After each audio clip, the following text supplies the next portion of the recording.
ഇന്ന് നമ്മൾ ഡിസ്കസ് ചെയ്യാൻ പോകുന്നത് pharmacology of thyroid hormone and thyroid inhibitors. Drugs used in hormonal disorder എന്ന് പറയുന്ന യൂണിറ്റുകളിലായിട്ട് വരുന്ന ഫാർമക്കോളജിയിൽ ഉള്ള ഇമ്പോർട്ടന്റ് ആയിട്ടുള്ള ഒരു ടോപ്പിക് ആണ്. This is the learning objective of today's session. By the end of the session learner will able to understand, describe and write about thyroid hormones and thyroid stimulating hormones and what are the different regulations of release, synthesis, mechanism of action, actions and hormonal disorders and drugs used in hormonal disorders of thyroid hormone. നമ്മൾ കഴിഞ്ഞ ക്ലാസ്സുകളിലായിട്ട് എന്താണ് endocrine system എന്നും എന്താണ് endocrine gland എന്നുള്ളതും different ആയിട്ടുള്ള endocrine ഗ്ലാൻഡുകൾ ഏതൊക്കെയാണ് എന്നൊക്കെ detail ആയിട്ട് എക്സ്പ്ലെയിൻ ചെയ്തിട്ടുണ്ട് ഇൻട്രൊഡക്ഷനിലെ പോർഷനിൽ. തൈറോയിഡ് ഹോർമോണുമായിട്ട് നമുക്ക് ബന്ധപ്പെട്ട രണ്ട് ഹോർമോൺസുകളാണ്, നമുക്ക് രണ്ട് ഡിഫറെന്റ് ആയിട്ടുള്ള ഗ്ലാൻഡ്സുകളിൽ നിന്ന് പ്രൊഡ്യൂസ് ചെയ്യുന്ന രണ്ട് ഡിഫറെന്റ് ഹോർമോൺസുകളാണ് ഇവിടെ ഇമ്പോർട്ടന്റ് ആയിട്ട് വരുന്നത്. ഒന്നാമത്തത് ആന്റീരിയർ പിറ്റ്യൂട്ടറി ഗ്ലാൻഡിൽ നിന്ന് റിലീസ് ചെയ്യുന്ന TSH അല്ലെങ്കിൽ തൈറോയിഡ് സ്റ്റിമുലേറ്റിംഗ് ഹോർമോൺ. TSHന്റെ റെസ്പോൺസിന്റെ ഭാഗമായിട്ട് തൈറോയിഡ് ഗ്ലാൻഡിൽ ആക്ട് ചെയ്തിട്ട് തൈറോയിഡ് ഗ്ലാൻഡിൽ നിന്ന് റിലീസ് ചെയ്യുന്ന തൈറോയിഡ് ഹോർമോൺ എന്നറിയപ്പെടുന്ന തൈറോക്സിനും ട്രൈഐഡോതൈറോണിൻ. ഇതാണ് നമ്മൾ ഇന്ന് ഡിസ്കസ് ചെയ്യാൻ പോകുന്നത്. ഏത് ഗ്ലാൻഡിൽ നിന്നാണ് റെസ്പെക്റ്റീവ് ആയിട്ടുള്ള ഹോർമോൺസുകൾ റിലീസ് ചെയ്യുന്നത് നിർബന്ധമായിട്ടും അറിഞ്ഞിരിക്കുക. Thyroid stimulating hormone anterior pituitary ഗ്ലാൻഡിൽ നിന്ന് റിലീസ് ചെയ്യുന്നതാണ്. തൈറോക്സിൻ ആൻഡ് ട്രൈഐഡോതൈറോണിൻ എന്ന് പറയുന്ന തൈറോയിഡ് ഹോർമോൺസുകൾ റിലീസ് ചെയ്യുന്നത് തൈറോയിഡ് ഗ്ലാൻഡിൽ നിന്നാണ്. Now let's discuss about TSH first. എന്താണ് TSH എന്നൊന്ന് അറിഞ്ഞിരിക്കണം, നിർബന്ധമാണ്. തൈറോയിഡ് ഹോർമോൺ പഠിക്കുന്ന സമയം തന്നെ അതിന് റെസ്പോൺസിബിൾ ആയിട്ടുള്ള ഹോർമോൺ ആണ് TSH എന്ന് പറയുന്നത്. സോ ആന്റീരിയർ പിറ്റ്യൂട്ടറി റിലീസ് ചെയ്യുന്ന തൈറോയിഡ് ഹോർമോണിനെ റെഗുലേറ്റ് ചെയ്യുന്ന ഒരു ഹോർമോൺ ആണ് TSH അല്ലെങ്കിൽ തൈറോയിഡ് സ്റ്റിമുലേറ്റിംഗ് ഹോർമോൺ എന്ന് പറയുന്നത്. ആസ് യൂഷ്വൽ ഹോർമോൺസുകളൊക്കെ പ്രോട്ടീൻസുകളാണ്. ഇവിടെയും 2 ടൺ അമിനോ ആസിഡ് ഉള്ള 2 പോളി ചെയിൻ ഗ്ലൈക്കോ പ്രോട്ടീൻ കൊണ്ട് സിന്തസിസ് ചെയ്തിട്ടുള്ള 3000 മോളിക്കുലാർ വെയിറ്റ് ഒക്കെ വരുന്ന ഒരു ഹോർമോൺ ആണ് TSH എന്ന് പറയുന്നത്, അല്ലെങ്കിൽ തൈറോട്രോപ്പിൻ എന്ന് പറയുന്നത്. ഇനി ഇതിന്റെ റെഗുലേഷൻ വളരെയധികം ഇമ്പോർട്ടന്റ് ആണ്. നമ്മൾ ബോഡിയിൽ നേരത്തെ പറഞ്ഞിട്ടുണ്ട് ഓൾറെഡി റെഗുലേഷന്റെ കേസിൽ. ബോഡിയിലുള്ള ഏത് ഹോർമോണിന്റെയും അതിന്റെ കൺട്രോൾ എന്ന് പറഞ്ഞിരുന്നത് ഹൈപ്പോതലാമസ് ആണ്. ബോഡിയിൽ തൈറോയിഡ് ഹോർമോൺ ലെവൽ കുറയുന്ന സമയത്ത് അത് ഹൈപ്പോതലാമസ് അത് സെൻസ് ചെയ്യും. ഹൈപ്പോതലാമസ് തൈറോട്രോപ്പിൻ എന്ന് പറയുന്ന ഒരു ഹോർമോൺ അല്ലെങ്കിൽ തൈറോട്രോപ്പിൻ റിലീസിംഗ് ഹോർമോൺ എന്ന് പറയുന്ന ഹോർമോൺ ആദ്യം ഹൈപ്പോതലാമസ് എന്ന് റിലീസ് ചെയ്യും. അതിനെയാണ് TRH എന്ന് പറയുന്നത്. Okay, thyrotropin releasing hormone. The function of this TRH is to stimulate anterior pituitary hormone to release TSH. Thyroid stimulating ഹോർമോണിനെ റിലീസ് ചെയ്യിക്കുക എന്നുള്ളതാണ് TRHന്റെ ഫംഗ്ഷൻ എന്ന് പറയുന്നത്. ഇങ്ങനെ TRH റിലീസ് ചെയ്യുന്ന അല്ലെങ്കിൽ സ്റ്റിമുലേറ്റ് ചെയ്ത ആന്റീരിയർ പിറ്റ്യൂട്ടറിന്ന് TSH റിലീസ് ചെയ്ത് കഴിഞ്ഞ് കഴിഞ്ഞാൽ TSH അത് തൈറോയിഡ് ഗ്ലാൻഡിനെ സ്റ്റിമുലേറ്റ് ചെയ്യും. തൈറോയിഡ് ഗ്ലാൻഡിന് അത് തൈറോയിഡ് ഹോർമോൺ ആയിട്ടുള്ള T3, T4 എന്ന് പറയുന്ന തൈറോയിഡ് ഹോർമോണിനെ റിലീസ് ചെയ്യും. ഇനി ബോഡിയിൽ എക്സസ് ആയിട്ട് തൈറോയിഡ് ഹോർമോൺ ഉണ്ടായി കഴിഞ്ഞ് കഴിഞ്ഞാൽ ഇതേ തൈറോയിഡ് ഹോർമോൺ അത് ആന്റീരിയർ പിറ്റ്യൂട്ടറിനെയും അതുപോലെ ഹൈപ്പോതലാമസിനെയും നെഗറ്റീവ് ഫീഡ്ബാക്ക് ഇൻഹിബിഷൻ വഴി ഫർദർ തൈറോയിഡ് ഹോർമോണിന്റെ റിലീസ് അവിടെ പ്രിവെന്റ് ചെയ്യും. സോ ദിസ് ഈസ് ദ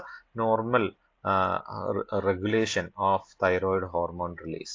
ഇനി ഇതില് കുറച്ച് ഹോർമോൺസുകൾ കൂടി ഉണ്ട്. വരുന്നതാണ് സ്റ്റൊമാറ്റോസ്റ്റാറ്റിൻ എന്ന് പറയുന്ന ഹോർമോൺ. ഹൈപ്പോതലാമസിൽ നിന്ന് റിലീസ് ചെയ്യുന്ന ഒരു ഹോർമോൺ ആണ്. ഈ ഹൈപ്പോതലാമസിൽ നിന്ന് റിലീസ് ചെയ്യുന്ന സ്റ്റൊമാറ്റോസ്റ്റാറ്റിൻ എന്ന് പറയുന്ന ഹോർമോണിന്റെ ഫംഗ്ഷനും ആന്റീരിയർ പിറ്റ്യൂട്ടറിയിൽ നെഗറ്റീവ് ഫീഡ്ബാക്ക് ഇൻഹിബിഷൻ ഉണ്ടായിട്ട് ഫർദർ TSHന്റെ റിലീസിനെ ഇൻഹിബിറ്റ് ചെയ്യും. ഫർദർ തൈറോയിഡ് ഗ്ലാൻഡിന്റെ റിലീസിനെ ഇൻഹിബിറ്റ് ചെയ്യും. ഇതാണ് റിലീസ് റെഗുലേഷൻ എന്നാണ്. അപ്പോൾ ഇവിടെ ഇൻവോൾവ് ആവുന്ന ഹോർമോൺസുകൾ ഏതൊക്കെയാണെന്ന് ചോദിച്ചു കഴിഞ്ഞാൽ thyrotropin releasing hormone released from hypothalamus. So in response of this TRH, they will act on anterior pituitary hormone and thereby anterior pituitary gland will release TSH, thyroid stimulating hormone, and TSH will stimulate thyroid gland to release thyroid hormones like T3 and T4. Now these are the thyroid hormones which is produced from thyroid gland: thyroxine, triiodothyronin and or leothyronin. These are responsible for the thyroid hormone. Calcitonin എന്ന് പറയുന്നത് thyroid gland തന്നെ release ചെയ്യുന്ന ഒരു hormone ആണ്. But they have separate action, especially in regulation of calcium metabolism. Calcium മെറ്റബോളിസത്തിൽ വരുന്ന ഒരു hormone ആണ് കാൽസിറ്റോണിൻ എന്ന് പറയുന്നത്. തൈറോക്സിനും ട്രൈഐഡോതൈറോയിനും തൈറോയിഡ് ഫോളിക്കിൾസ് നിന്ന് പ്രൊഡ്യൂസ് ചെയ്യുന്നതാണ്. അതിനെയാണ് നമ്മൾ തൈറോയിഡ് ഹോർമോൺ എന്ന് പറഞ്ഞു വിളിക്കാറുള്ളത്. കാൽസിറ്റോണിനും തൈറോയിഡ് ഗ്ലാൻഡിൽ നിന്ന് റിലീസ് ചെയ്യുന്നതാണെങ്കിൽ കൂടി കാൽസിറ്റോണിനെ നമ്മൾ തൈറോയിഡ് ഹോർമോൺ എന്ന് വിളിക്കാറില്ല. അതിന് സെപ്പറേറ്റ് ഇൻട്രാസെല്ലുലാർ C സെൽസ് എന്ന് പ്രൊഡ്യൂസ് ചെയ്യുന്നതാണ് കാൽസിറ്റോണിൻ എന്ന് പറയുന്നത്. പാരാതെർമോണിന്റെ കൂടെയാണ് നമുക്ക് അതിനെ കൺസിഡർ ചെയ്യാൻ പറ്റുള്ളൂ in calcium metabolism. Now coming to the synthesis. ഈ ഒരു സ്റ്റെപ്പ് വളരെയധികം ഇമ്പോർട്ടന്റ് ആയിട്ടുള്ള ഒരു സ്റ്റെപ്പാണ് തൈറോയിഡ് ഹോർമോണിന്റെ സിന്തസിസ് എന്ന് പറയുന്നത്. എന്തുകൊണ്ടാണ് ഇത് ഇമ്പോർട്ടന്റ് ആവുന്നതെന്ന് ചോദിച്ചു കഴിഞ്ഞാൽ, നമുക്ക് തൈറോയിഡ് ഹോർമോൺസിന്റെ ഡെഫിഷ്യൻസി ഉണ്ടാവുന്ന കണ്ടീഷന് ഹൈപ്പോ തൈറോയിഡിസം എന്നും ഹൈപ്പർ ആക്ടിവിറ്റി ഉണ്ടാകുന്ന ഹൈപ്പർ തൈറോയിഡിസം എന്നാണ് പറയാം. അപ്പൊ ഹൈപ്പർ തൈറോയിഡിസം ഉണ്ടാവുന്ന കേസിൽ നമ്മൾ കൊടുക്കുന്ന ഡ്രഗ്സുകൾ ഈ സിന്തസിസിനെയാണ് അത് ഇൻഹിബിറ്റ് ചെയ്യുന്നത്. അപ്പൊ അതിന്റെ മെക്കാനിസം ഓഫ് ആക്ഷൻ നമ്മൾ പഠിക്കുന്ന സമയത്ത് സിന്തസിസിനെ ബേസ് ചെയ്തിട്ടുള്ള മെക്കാനിസം ഓഫ് ആക്ഷൻസുകൾ ആയിരിക്കും ഉണ്ടാവുക എന്നുള്ളത് കൊണ്ട് നിർബന്ധമായിട്ടും ഈ സ്റ്റെപ്സുകൾ ഇമ്പോർട്ടന്റ് ആണ്. ഇതിൽ ഏത് സ്റ്റെപ്പിനെയാണ് ആന്റി തൈറോയിഡ് ഡ്രഗ്സുകൾ ഇൻഹിബിറ്റ് ചെയ്യുന്നതെന്ന് നമ്മൾ പഠിക്കേണ്ടതുണ്ട്. സോ ഇത് തൈറോയിഡ് ഫോളിക്കിൾസിന്റെ അകത്താണ്, തൈറോയിഡ് ഗ്ലാൻഡിന്റെ അകത്ത് തൈറോയിഡ് ഫോളിക്കിൾസിന്റെ അകത്താണ് തൈറോയിഡ് ഹോർമോൺസുകൾ സിന്തസിസ് ചെയ്യുന്നത്. തൈറോഗ്ലോബുലിന്റെ ഒരു പാർട്ടായിട്ടാണ് തൈറോയിഡ് ഹോർമോൺസുകൾ സിന്തസിസ് ചെയ്യുന്നത്.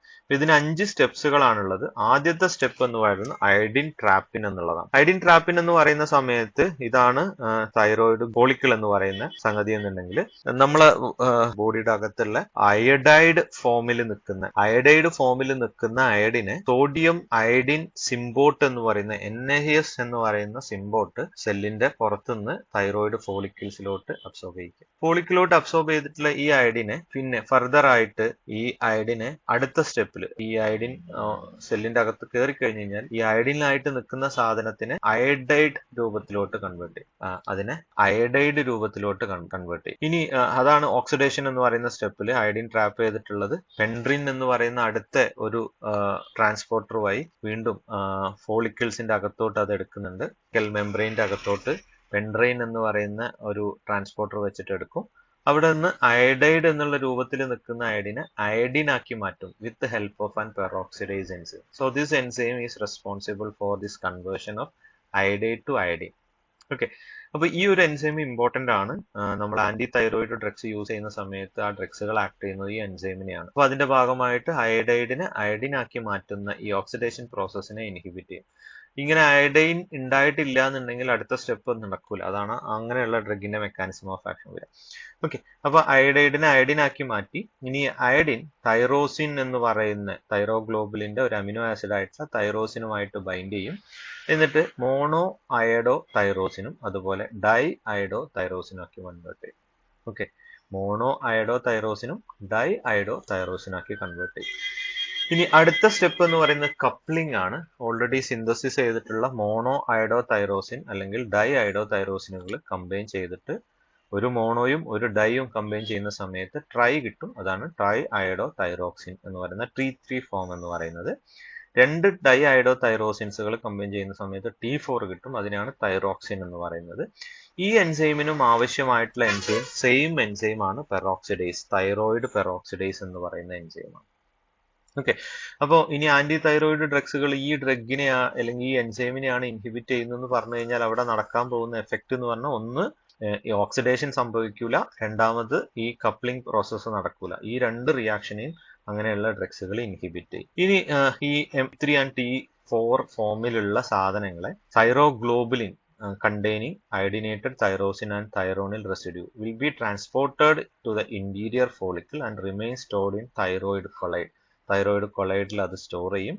And whenever it is required to be released, they will release it by endolysosis, endocytosis by broken down by lysozyme protease enzyme. Now, when we are comparing the production of T3 and T4, always production of T4 will be greater than T3. But the problem is T3 is more potent.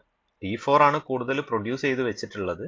പക്ഷെ thyroid ഹോർമോൺസിൽ ഏറ്റവും potent ആയിട്ടുള്ള form എന്ന് പറയുന്നത് T3 ആണ്. So once it is released in to the systemic circulation, it has to be converted in to T3, potent T3 form. അപ്പോൾ കൂടുതലും T4 ഫോമിലാണ് store ചെയ്ത് വെച്ചിരിക്കുന്നുണ്ടാവുക. ആ T4 ഫോമിലുള്ള സാധനത്തിന് T3 ആയിട്ട് പെരിഫറൽ കൺവേർഷൻസുകളാണ് നടക്കുക. അപ്പോൾ ഇതാണ് ഓവറോൾ ആയിട്ടുള്ള അതിന്റെ ഒരു സ്റ്റെപ്സ് എന്ന് പറയുന്നത്. ആദ്യം ട്രാപ്പിംഗ് നടക്കും. അയഡിനെ സോഡിയം അയഡിൻ സിംബോട്ട് യൂസ് ചെയ്തിട്ട് ട്രാപ്പ് ചെയ്യും.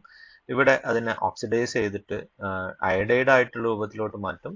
ആ അയഡൈഡിനെ തൈറോസിനുമായിട്ട് കമ്പൈൻ ചെയ്ത് മോണോ അയഡോ തൈറോസിൻ അല്ലെങ്കിൽ ഡൈ അയഡോ തൈറോസിൻ ആക്കി ആ മോണോ അയഡോ തൈറോസിനും ഡൈഐഡോതൈറോസിനും കപ്ലിംഗ് ചെയ്ത് T3 ആൻഡ് T4 ഫോമിൽ ഉണ്ടാക്കും. അത് ഈ ഒരു ഇതുമായിട്ട് വൈൻഡ് ചെയ്ത് നിൽക്കുന്ന സാധനങ്ങൾ സാധാരണഗതിയിൽ ഫോളിക്കിൾസിന്റെ അകത്ത് ഇൻട്രാസെല്ലുലാർ കൊളൈഡ് ഫോമിലായിരിക്കും സ്റ്റോർ ചെയ്ത് വെച്ചിരിക്കുന്നുണ്ടാവുക. ഇനി if there is any stimulation by TSH വന്ന് ആക്ട് ചെയ്യുന്ന സമയത്ത് ഈ സ്റ്റോർ ചെയ്തിരിക്കുന്ന ഹോർമോൺസുകൾ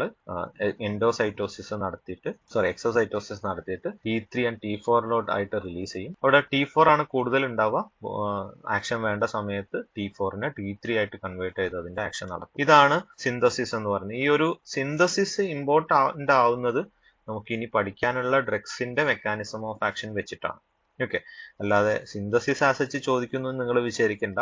ഇവിടെ ഡ്രഗ്സ് എങ്ങനെയാണ് ഈ സിന്തസിസ് എന്ന് പറയുന്ന സ്റ്റെപ്സിൽ ഇൻഹിബിറ്റ് ചെയ്യുന്നത് എന്നുള്ളതാണ് കൂടുതൽ ഇമ്പോർട്ടൻസ് വരിക. Now coming to the mechanism of action of thyroid hormone. Thyroid hormone നമ്മൾ പറഞ്ഞിട്ടുണ്ടായിരുന്നു ബ്ലഡിലോട്ട് റിലീസ് ചെയ്യും. ബ്ലഡിലോട്ട് റിലീസ് ചെയ്തതിന് ശേഷം എവിടെയാണോ അതിന്റെ ടാർഗറ്റ് സെൽസുകൾ, തൈറോയിഡ് ഹോർമോൺ ആക്ട് ചെയ്യേണ്ട ടാർഗറ്റ് സെൽസുകൾ എവിടെയാണോ അവിടെ അത് അതിന്റെ സെല്ലിന്റെ അകത്തോട്ട് പെനട്രേറ്റ് ചെയ്തിട്ട് ആക്റ്റീവ് ട്രാൻസ്പോർട്ട് വഴി പെനട്രേറ്റ് ചെയ്തിട്ട് ന്യൂക്ലിയർ തൈറോയിഡ് ഹോർമോൺ റിസപ്റ്ററിൽ ചെന്ന് ബൈൻഡ് ചെയ്തിട്ടാണ് അതിന്റെ എഫക്ട്സുകൾ ഉണ്ടാക്കുന്നത്. തൈറോയിഡ് ഹോർമോൺസിന്റെ എഫക്ട്സുകൾ എന്തൊക്കെയാണ് എന്നുള്ളത് നമ്മൾ അടുത്ത് പഠിക്കും.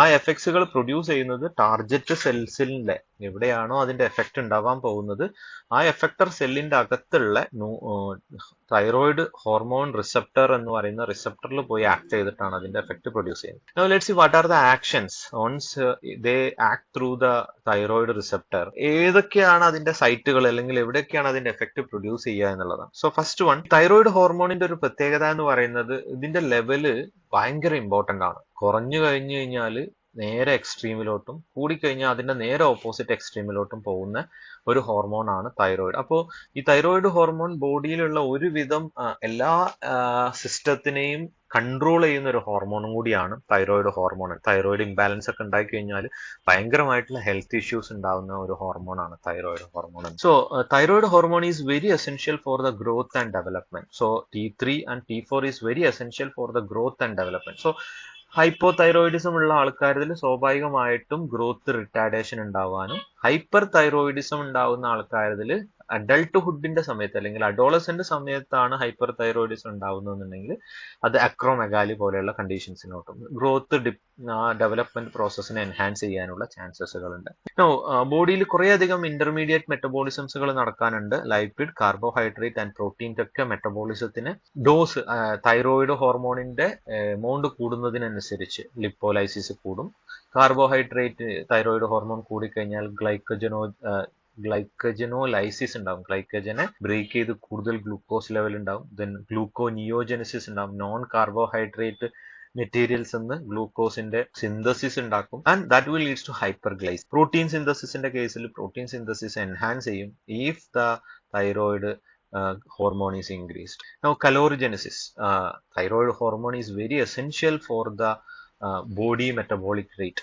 അപ്പോൾ ബോഡി മെറ്റബോളിക് റേറ്റ് കുറഞ്ഞു കഴിഞ്ഞാൽ ബോഡി ടെമ്പറേച്ചർ കുറയും, കൂടിക്കഴിഞ്ഞു കഴിഞ്ഞാൽ ടെമ്പറേച്ചർ. സോ ദി ഒപ്റ്റിമം ലെവലിലാവുന്ന സമയത്താണ് അതിന്റെ ബോഡി ടെമ്പറേച്ചർ മെയിൻറ്റെയിൻ ചെയ്യാൻ പറ്റും. കാർഡിയോവാസ്കുലർ സിസ്റ്റത്തിലോട്ട് വരുന്ന സമയത്ത് ഹൈപ്പർ തൈറോയിഡിസം പോലെയുള്ള കണ്ടീഷൻസിലാണെങ്കിൽ ഹൈപ്പർ ഡൈനാമിക് സ്റ്റേറ്റിലാണ് ഉണ്ടാവുക. റേറ്റ് കൂടും, കൺട്രാക്റ്റബിലിറ്റി കൂടും, ഔട്ട്പുട്ട് കൂടും, ഇങ്ങനെയുള്ള സാധനങ്ങളൊക്കെ കൂടും. ഹീമോപോയിസിസ്, ബ്ലഡ് ഫോർമേഷൻസിന്റെ കേസിൽ വളരെ ഇമ്പോർട്ടന്റ് ആയിട്ടുള്ള ഒരു ഹോർമോണാണ് തൈറോയിഡ് ഹോർമോൺ എന്ന് പറയുന്നത്. ഡെഫിഷ്യൻസി വന്നു കഴിഞ്ഞാൽ അനീമിയയിലോട്ട് ലീഡ് ചെയ്യും. So it should be optimum thyroid level.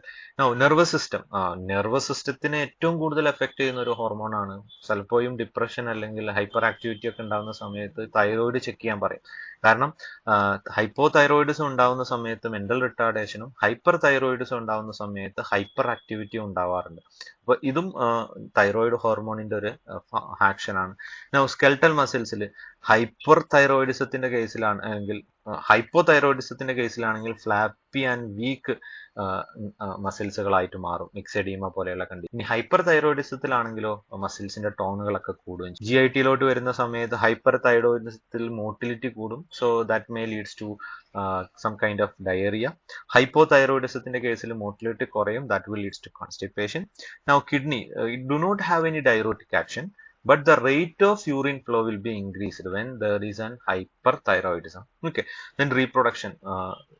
Thyroid gland is very essential for the reproductive system. So if there is an hypothyroidism, it may lead to fertility, reproductive capacity, both males and females കുറയാനുള്ള chance. പലപ്പോഴും infertility ട്രീറ്റ്മെന്റിന്റെ ആദ്യ ഭാഗമായിട്ടൊക്കെ ചെയ്യുന്ന സമയത്ത് thyroid hormone ഒക്കെ check ചെയ്യുന്നത് കൊണ്ടാണ് തൈറോയിഡ് ഹോർമോണിന്റെ ലെവൽ കുറയുന്ന സമയത്ത് ഫെർട്ടിലിറ്റിനെ അത് ഇമ്പയർ ചെയ്യുമെന്നുള്ളത് കൊണ്ട്. Okay, so these are the actions of thyroid hormone.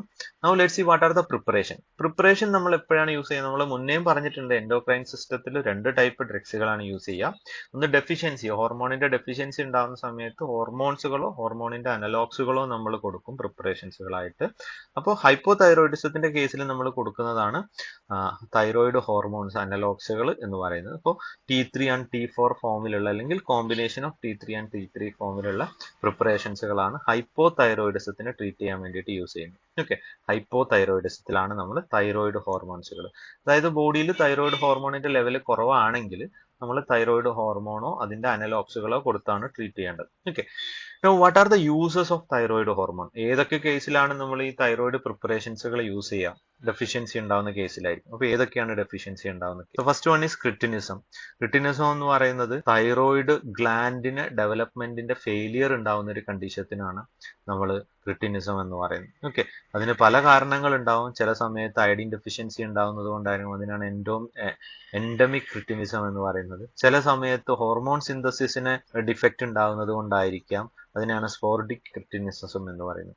Next one is adult hypothyroidism. അതിനെയാണ് നമ്മൾ സാധാരണ മിക്സെഡീമ എന്ന് പറയുന്നത്. സോ ഈ മിക്സെഡീമ യൂഷ്വലി ഉണ്ടാവാറുള്ളത് ഐദർ ഓട്ടോ ഇമ്മ്യൂൺ തൈറോയിഡൈറ്റിസ്, ബോഡിയിലുള്ള ഇമ്മ്യൂൺ സിസ്റ്റം തന്നെ തൈറോയിഡ് ഗ്ലാൻഡിനെ ഡിസ്ട്രോയ് ചെയ്യുന്ന, അതിൽ ഇൻഫെക്ഷൻ ഉണ്ടാക്കുന്ന ഒരു കണ്ടീഷനെയാണ് ഓട്ടോ ഇമ്മ്യൂൺ തൈറോയിഡൈറ്റിസ് എന്ന് പറയുന്നത്. അല്ലെങ്കിൽ എന്തെങ്കിലും ഒരു കാരണം കൊണ്ട് തൈറോയിഡ് റിമൂവ് ചെയ്യേണ്ട ഒരു അവസ്ഥ വരിക, തൈറോയിഡക്ടമി, അപ്പോഴും തൈറോയിഡ് ഗ്ലാൻഡിന്റെ ലെവൽ കുറയും. അപ്പൊ നമുക്ക് ഹോർമോൺസിന്റെ ലെവൽ കുറയും, അപ്പൊ നമുക്ക് തൈറോയിഡ് പ്രിപ്പറേഷൻസ് വെച്ച് ട്രീറ്റ് ചെയ്യേണ്ടി വരും. Then myxoedema coma due to the acute hypothyroidism characterized by progressive mental deterioration. Then non-toxic goiter. So another problem, നമ്മളെ ബോഡിയിൽ നമ്മൾ റെഗുലേഷൻ പറഞ്ഞ സമയത്ത് പറഞ്ഞു, റെഗുലേഷന്റെ സമയത്ത് പറഞ്ഞിട്ടുണ്ടായിരുന്നു, ഈ T3 T4ന്റെ ലെവൽ കുറയുന്ന സമയത്ത് ഹൈപ്പോതലാമസ് TRH റിലീസ് ചെയ്യും, ആന്റീരിയർ പിറ്റ്യൂട്ടറി റിലീസ് ചെയ്യും. ഇപ്പോൾ ഈ തൈറോയിഡ് ഹോർമോൺസിന്റെ പ്രത്യേകത, തൈറോയിഡ് ഗ്ലാൻഡിന് തൈറോയിഡിന്റെ ഹോർമോൺസ് സിന്തസിസ് ചെയ്യണമെന്നുണ്ടെങ്കിൽ അയഡിൻ വേണം. അപ്പൊ അയഡിൻ ഡെഫിഷ്യൻസി ഉണ്ടെന്നുണ്ടെങ്കിൽ സ്വാഭാവികമായിട്ടും ഈ T3 T4 പ്രിപ്പറേഷൻ നടക്കൂല. ഈ T3 T4 preparation നടക്കാതിരിക്കാനുള്ള reason iodine ആണ് എന്നുള്ളത് TSH അറിയുന്നില്ല. അയഡിൻ ഡെഫിഷ്യൻസി ഉണ്ടാവുന്നത് കൊണ്ടാണ് തൈറോയിഡ് ഹോർമോണിന്റെ ലെവൽ കുറയുന്നത് എന്നുള്ളത് TSH അല്ലെങ്കിൽ ആന്റീരിയർ പിറ്റ്യൂട്ടറി അറിയുന്നില്ല. ഇപ്പൊ എക്സസ് ആയിട്ട് വീണ്ടും T3 T4 ലെവൽ ബോഡിയിൽ കുറയുന്ന സമയത്ത് ആന്റീരിയർ പിറ്റ്യൂട്ടറി വീണ്ടും തൈറോയിഡ് സ്റ്റിമുലേറ്റിംഗ് ഹോർമോൺസുകൾ റിലീസ് ചെയ്തുകൊണ്ടേയിരിക്കും. അങ്ങനെ റിലീസ് ചെയ്യുന്നതിന്റെ ഭാഗമായിട്ട് ഉണ്ടാവുന്ന ഒരു പ്രോബ്ലമാണ് നോൺ ടോക്സിക് ഗോയിറ്റർ എന്ന് പറയുന്നത്. It will increase in the size of gland due to the deficiency of iodine. Thyroid ഗ്ലാൻഡിന്റെ സൈസ് കൂടിക്കൊണ്ടിരിക്കുന്ന ഒരു കണ്ടീഷനാണ് നോൺ ടോക്സിക് ഗോയിറ്റർ എന്ന് പറയുന്നത്. ഇപ്പോൾ തൈറോയിഡ് ഗ്ലാൻഡ് ഇങ്ങനെ ഉയർത്തു വരുന്ന എന്നുള്ള കണ്ടീഷൻ ഇങ്ങനെയാണ് വരുന്നത്. ഡെഫിഷ്യൻസി ഉണ്ടാവുന്നതിന്റെ ഭാഗമായിട്ട് തൈറോയിഡ് ഹോർമോൺസ് ബോഡിയിൽ കാണാതാവുന്ന സമയത്ത് ആന്റീരിയർ പിറ്റ്യൂട്ടറി തൈറോയിഡ് ലെവൽ കുറഞ്ഞതാണെന്നും പറഞ്ഞിട്ട് TSH കൂടുതലായിട്ട് റിലീസ് ചെയ്തുകൊണ്ടിരിക്കും. ഓക്കെ, സംഗതി അയഡിൻ ഡെഫിഷ്യൻസി കൊണ്ടാണ് തൈറോയിഡ് ഹോർമോൺസ് പ്രൊഡ്യൂസ് ചെയ്യാത്തത്, അത് അറിയുന്നില്ല. Okay, next one thyroid nodules അല്ലെങ്കിൽ solid or filled lumps that form within the thyroid gland. That is another condition for hypothyroidism, so it can be used in thyroid nodules also. And papillary carcinoma of thyroid, another kind of cancer in the thyroid gland, and also it is used in the empirical use of refractory anemia, mental depression, menstrual disorder, and infertility not corrected by the treatment. These are the some other uses of thyroid hormone. Okay, now coming to the just opposite of that, hypothyroidism ഉണ്ടാവുന്ന സമയത്ത് നമുക്ക് thyroid പ്രിപ്പറേഷൻസുകൾ വെച്ച് treat ചെയ്യാം. Hyper thyroidism ഉണ്ടാവുന്ന സമയത്തോ നമുക്കപ്പോൾ thyroid ഇൻഹിബിറ്റേഴ്സുകളാണ് കൊടുക്കുക. Thyroid gland synthesis ചെയ്യുന്ന അല്ലെങ്കിൽ ഹോർമോൺസ് സിന്തസിസ് ചെയ്യുന്ന ആ ഒരു പ്രോസസ്സിനെ ഇൻഹിബിറ്റ് ചെയ്യുന്ന ഡ്രഗ്സുകൾ കൊടുക്കേണ്ടി വരും. So these are the drugs used to lower the functional capacity of hyperactive thyroid gland. So what will happen if there is an hyperactive thyroid gland is there will be an excess secretion of thyroid hormone and it will lead to hyperthyroid. Okay, so that will lead to thyrotoxicosis. കൂടുതലായിട്ട് thyroid gland act ചെയ്യുന്നതിന്റെ ഭാഗമായിട്ട് കൂടുതൽ thyroid gland ബോഡിയിൽ ഉണ്ടാവാം. അപ്പൊ അതിനെ treat ചെയ്യാൻ വേണ്ടിയിട്ട് യൂസ് ചെയ്യുന്ന ഡ്രഗ്സിനെ ഓവറോൾ ആയിട്ട് പറയുന്നതാണ് തൈറോയിഡ് ഇൻഹിബിറ്റേഴ്സ് എന്ന് പറയുന്നത്. There are two main causes for thyrotoxic causes, that is Graves' disease, which is an autoimmune disorder, and toxic nodular goiter. Now these are the classification of thyroid inhibitors. So there are 5 classification for thyroid inhibitors. First one is drugs which will inhibit the hormone synthesis, which is also known as anti-thyroid drugs. Example, propyl thiouracil, methimazole and carbimazole. And next one is ionic inhibitor or drugs which will inhibit the ion trapping. ഇപ്പൊ പേര് clear ആണ്. NIS എന്ന് പറയുന്ന സിംബോട്ടിനെ block ചെയ്യുന്ന ഏജൻസികളായിരിക്കും thiocyanate, nitrate, perchlorate. Next one inhibit hormone release, iodine, sodium iodide, potassium iodide and organic iodide are drugs which will inhibit the hormone release. And the drugs which will destroy the thyroid tissue like radioisotope I31, I23 and I25, and beta blockers like propranolol. Let's see one by one. First one is anti-thyroid drugs. അപ്പോൾ പേര് കേൾക്കുന്ന സമയത്ത് confusion ആവരുത്. Anti thyroid drug എന്ന് പറയുന്നത് thyroid ഇൻഹിബിറ്റേഴ്സിലെ ഒരു group മാത്രമാണ്, അല്ലാതെ എല്ലാ ഡ്രഗിനെയും കൂടി ഒരുമിച്ച് പറയുന്ന പേരല്ല. ആന്റി തൈറോയിഡ് ഡ്രഗ് എന്ന് പറയുന്നത് ഈ തൈറോയിഡ് ഇൻഹിബിറ്റേഴ്സിൽ വരുന്ന ഒരു ഗ്രൂപ്പ് മാത്രമാണ് ആന്റി തൈറോയിഡ് ഡ്രഗ്സ്. അതാണ് ഹോർമോൺ സിന്തസിസിനെ ഇൻഹിബിറ്റ് ചെയ്യുന്ന ഡ്രഗ്സുകളാണ്. So these are the drugs which will inhibit the hormone synthesis and which is known as anti-thyroid drugs, which in short we will call it as thioamides. The examples are propyl thiouracil, methimazole and carb. Now let's see what is the mechanism of action. നമ്മൾ already പറഞ്ഞു, they will bind to the thyroid peroxidase and prevent the oxidation of iodide and iodosyl residue. നേരത്തെ നമ്മൾ mechanism of action പറഞ്ഞ സമയത്ത് പറഞ്ഞിട്ടുണ്ടായിരുന്നു, അയഡൈഡിന്റെ ഡീഅയോഡൈനേഷൻ നടത്താൻ വേണ്ടിയിട്ടും അതുപോലെ തന്നെ ഇതിന്റെ കപ്ലിംഗ് പ്രോസസ്സ് നടത്താൻ വേണ്ടിയിട്ടും ഉള്ള ഒരു എൻസൈമാണ് തൈറോയിഡ് പെറോക്സിഡേസ് എന്ന് പറയുന്നത്. So they will inhibit all this anti thyroid drugs will inhibit this thyroid peroxidase enzyme. It will prevent the oxidation of iodide and iodosyl thyrosis. So there will be two consequences for this binding. It will inhibit the iodination. So iodine എന്നുള്ളതിനെ iodide ആക്കി മാറ്റുന്ന പ്രോസസ്സിനെ inhibit ചെയ്യുന്നുണ്ട്. And also it will inhibit the coupling reaction to form T3 and T4. അതായത് ഇവിടെ നമ്മൾ പറഞ്ഞു mono iodine തൈറോസിലേസും അതുപോലെ ഡൈഅയഡോ തൈറോസിലേസും, ഈ രണ്ട് സാധനങ്ങളും കമ്പൈൻ ചെയ്തിട്ടാണ് T3 ആൻഡ് T4 ഉണ്ടാകുന്നത്. ആ പ്രോസസ്സിനും ഹെൽപ്പ് ചെയ്യുന്ന എൻസൈം എന്ന് പറയുന്നത് തൈറോയിഡ് പെറോക്സിഡേസ് എന്ന് പറയുന്ന എൻസൈം. അപ്പൊ ഇതിനെയും ഇൻഹിബിറ്റ് ചെയ്യുക എന്നുള്ളതാണ് mechanism of action. Okay, now usually ഫാർമക്കോളജിയിൽ കണ്ടിട്ടുള്ള ഒരു ക്വസ്റ്റ്യൻ ആണ് പ്രൊപ്പൈൽ തയോറാസിലും അതുപോലെ കാർബമിസോളും തമ്മിലുള്ള ഡിഫറൻസുകൾ എന്താണ് എന്നുള്ളത്. Okay, so these are the difference. Propyl thiouracil is less potent and carbamazole is 5 times more potent than propyl thiouracil. Propyl thiouracil is highly plasma protein bounded. This is less protein bounded and less transferred across the placenta in milk in case of propyl thiouracil, but that they are largely crosses the fetus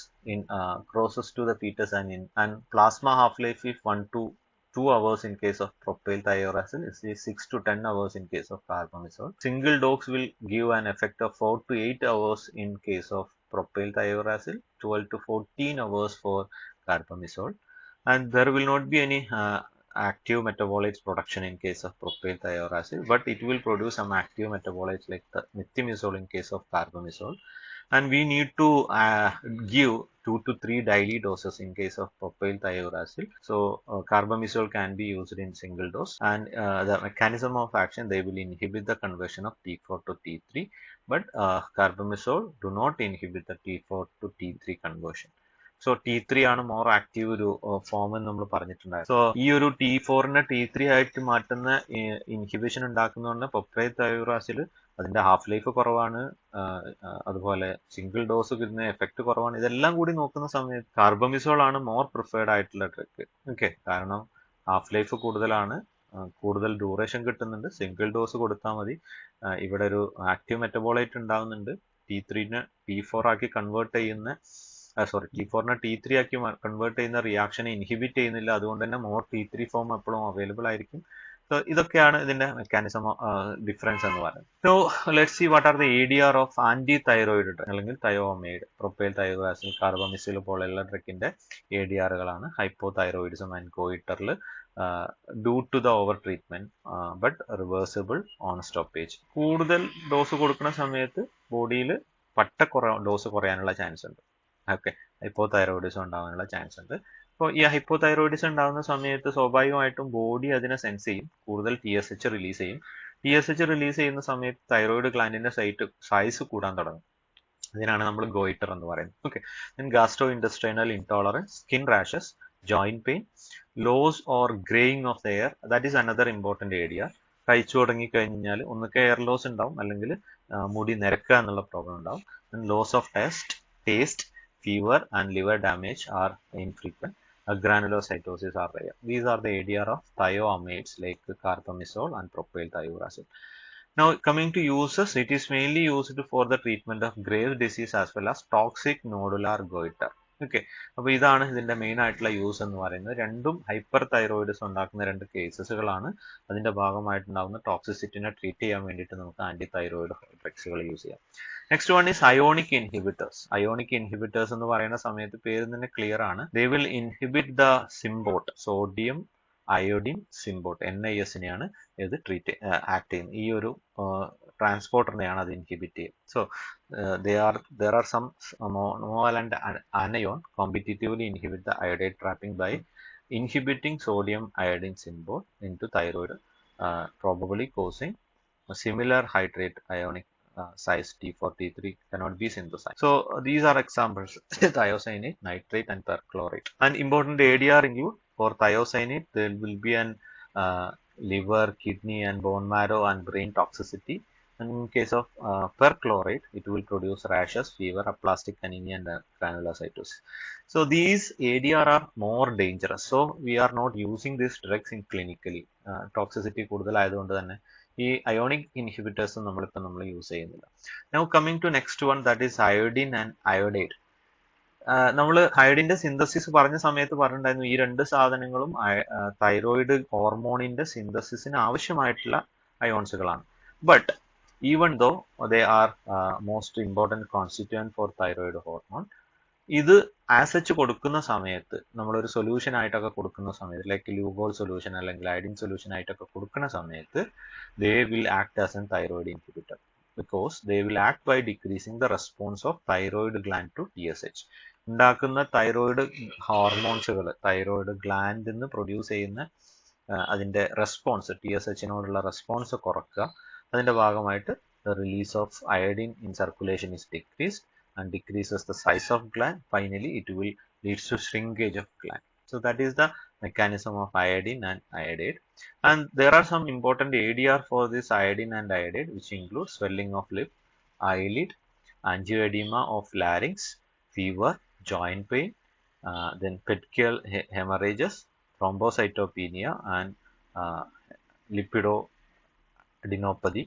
So these are acute reaction. There are some chronic ADR due to overdosage of iodine, like inflammation of mucous membrane including pharynx and larynx, salivation, rhinorrhea, sneezing, lacrimation, swelling of eyelid, burning sensation in the mouth, headache, rashes, GI symptoms. These are some chronic ADR which is produced by overdosage of iodine and iodide. Okay. Now coming to uses, iodine and iodide mainly used in pre-operative preparation. Thyroidectomy ഒക്കെ ചെയ്യുന്നതിന് മുന്നേ ആയിട്ട് നമ്മൾ use ചെയ്യുന്ന ഒരു solution ആണ് iodine and iodide. Thyroid സ്ട്രോമിൽ നമ്മൾ use ചെയ്യും. തൈറോയിഡ് ഗ്ലാൻഡ് എക്സസ് ആയിട്ട് പ്രൊഡ്യൂസ് ചെയ്യുന്ന കണ്ടീഷനെയാണ് തൈറോയിഡ് ഹോർമോൺ എക്സസ് ആയിട്ട് പ്രൊഡ്യൂസ് ചെയ്യുന്ന കണ്ടീഷനെയാണ് തൈറോയിഡ് സ്ട്രോം എന്ന് പറയുന്നത്. ആ കേസിൽ നമ്മൾ ലൂഗോൾ സൊല്യൂഷനും അയഡിൻ കണ്ടെയ്നിങ് റേഡിയോ കോൺട്രാസ്റ്റ് ഏജൻസുകളൊക്കെ നമ്മൾ യൂസ് ചെയ്യും. Then prophylaxis of endemic goitre, iodide salt രൂപത്തിൽ നമ്മൾ ഉപ്പിൽ ആഡ് ചെയ്തിട്ടാണ് ഈ അയഡിൻ കൊടുക്കാറുള്ളത്. ദെൻ ആന്റിസെപ്റ്റിക് ആയിട്ട് ടിഞ്ചർ അയഡിൻ, പൊവിഡോൺ അയഡിൻ, നമ്മൾ ആന്റിസെപ്റ്റിക് ആയിട്ടുള്ള ഓയിൽമെന്റ്സുകളൊക്കെ നമ്മൾ ബെറ്റാഡിൻ എന്നൊക്കെ പറയുന്ന ഓയിൽമെന്റ് ഒക്കെ അയഡിന്റെ പ്രിപ്പറേഷൻസുകളാണ്. അതിനു വേണ്ടിയിട്ട് നമ്മൾ ഈ അയഡിൻ ആൻഡ് അയഡൈഡ് യൂസ് ചെയ്യാറ്. And last one is radio active iodine. Carcinoma പോലെയുള്ള കേസിൽ നമ്മൾ യൂസ് ചെയ്യുന്ന ഒരു ഇമ്പോർട്ടൻ്റ് ആയിട്ടുള്ള ഡ്രഗ്. അല്ലാത്ത കേസിൽ നമ്മൾ യൂസ് ചെയ്യില്ല. Mainly used hypothyroidism due to adenoma and carcinoma. ആ കേസിൽ മാത്രമേ ഈ ഡ്രഗ്സ് യൂസ് ചെയ്യാറുള്ളൂ, like I13. So the mechanism of action ഒരു കൈൻഡ് ഓഫ് ഡിസ്ട്രക്റ്റീവ് മെത്തേഡ് ആണ്. if you are administering this iodine 131 as in the form of solution, oral solution or capsule, they will get concentrated in the thyroid gland and they will emit the radiation of X-ray and beta particles that will destroy the thyroid follicle inside the thyroid gland. ഇപ്പോൾ ഇതുപോലെയുള്ള adenoma carcinoma പോലെയുള്ള കണ്ടീഷൻസിൽ ആ ഒരു സെല്ലിനെ destroy ചെയ്യാൻ വേണ്ടിയിട്ടാണ് ഈ ഡ്രഗ്സുകൾ നമ്മൾ മെയിൻ ആയിട്ട് കൊടുക്കുന്നത്. Okay, now ADR include hypothyroidism and long latent period of response, and this is contraindicated in case of pregnancy and not suitable for young patient. These are contraindications of radioactive iodines. So that's all about the thyroid hormones and thyroid inhibitors. അപ്പോൾ ഇത് question പേപ്പറിൽ പലപ്പോഴായിട്ട് കണ്ടിട്ടുള്ള ഒരു question ആണ്. ഈ ഒരു ടോപ്പിക്കിന് thyroid hormone എന്ന് പറഞ്ഞിട്ടും ചോദിക്കാം, അല്ലെങ്കിൽ ആന്റി തൈറോയിഡ് ഹോർമോൺ എന്ന് പറഞ്ഞിട്ടും ചോദിക്കും. തൈറോയിഡ് ഹോർമോൺസുകൾ ഹൈപ്പോ തൈറോയിഡിസത്തിനെ ട്രീറ്റ് ചെയ്യാൻ വേണ്ടിയിട്ടും ആന്റി തൈറോയിഡ് ഹോർമോൺ അല്ലെങ്കിൽ തൈറോയിഡ് ഇൻഹിബിറ്റേഴ്സ് എന്ന് പറയുന്ന ഓവറോൾ ആയിട്ടുള്ള ക്ലാസ്സുകൾ ഹൈപ്പർ തൈറോയിഡിസത്തിനെയും ട്രീറ്റ് ചെയ്യാൻ വേണ്ടിയിട്ടാണ് മെയിൻ ആയിട്ട് യൂസ് ചെയ്യുന്നത്. Okay, so that's all about the thyroid hormone and anti thyroid drugs. So thank you for your listening.